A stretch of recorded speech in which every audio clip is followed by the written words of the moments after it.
So when was the last time we felt an emotion in our brain? Never. And why might an understanding of emotions and how they exist within our body and within our being have an influence over health and well-being and pain?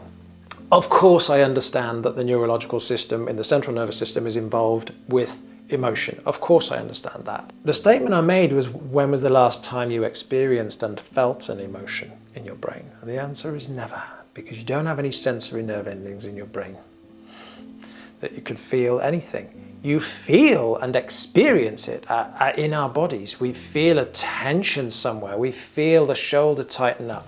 We feel gurgling in the stomach or butterflies in the stomach. All of these metaphors and colloquialisms we use are based on this fact. Heartache. I had a patient yesterday and we were dealing and working through some chronic pain issues and some unresolved grief. And she said to me, "It's physical pain in my heart." Yes, it is. And I smiled, because this lady was struggling actually to understand how her pain might actually be emotional, because she called it physical pain in my heart. Well, it's pain. And actually the science has shown, the research has shown, we can't differentiate emotional pain from physical pain. We just can't. Okay, it all feels the same. You know, muscular tension, muscular injury, there's no differentiation. Our sensory cortex just experiences lots of signals going off. We might be able, through complexity and some work, to be able to discern whether that's connected with other thoughts, feelings and emotions, which might help us to understand whether that is, well, I just strained my hamstring on the rugby field, or whether actually this is a holding pattern in some way, or something's my body experiencing it. Back to communication again. It's trying to tell us something. Our gut sense. Yeah, listen to your gut. What does it tell you? What does your heart tell you? What does your heart tell you? A neurologist will believe that the brain is the most important organ in the body. When you try talking to a gastroenterologist and he'll tell you, you take your gut out, you die quite quick because you get no nutrition. Yeah, or a dermatologist, take all your skin off, you die. Yeah, the point is every organ is equally important. If you have a burns of approximately 50%, your chance of survival is next to nil. Very, very low. Yeah. It's got nothing to do with whether your brain's involved or not. Every organ of our body, more or less, there's one or two. You survive without your gallbladder and your appendix and things, but most organs, we really need them. I like words.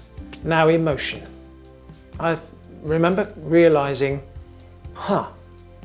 emotion, energy in motion.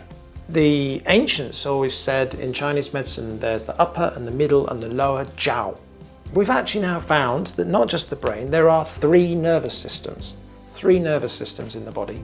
There is one in the gut, there is one around the heart, and there is one in the head. And they are actually of equal importance. And they are all communicating with one another, largely by our friend the vagus nerve. Emotion needs to move, it needs to flow through, and if it becomes stuck, then that causes problems. So I think, energy in motion, emotion is supposed to move, has motion in the word. And we get problems when that emotion isn't processed, can't flow through. There are really three things we can do with any experience. We can allow it to flow through the body, be processed and integrated, and then it passes. We think, oh gosh, that was a bit of a... And then we come back into regulation, if it's not overwhelming.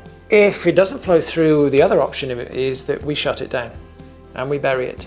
Or the other is we act it out. So if we've got a child who's got anger that they can't process, they might have a temper tantrum. But that anger might also come through in another way. And how do we know you're angry? How do you know you're anxious? And the look on people's faces sometimes, and they go, I feel anxious. Okay, how do you experience that anxiety? And really experiencing all of the elements of our emotions in our body and being able to be with them and to process them and move through means that it doesn't get stuck in the body, doesn't go as tension in the body somewhere, means that the nervous system is healthy and that it can flow through and be processed. And like the Buddhists say, everything in life is transient.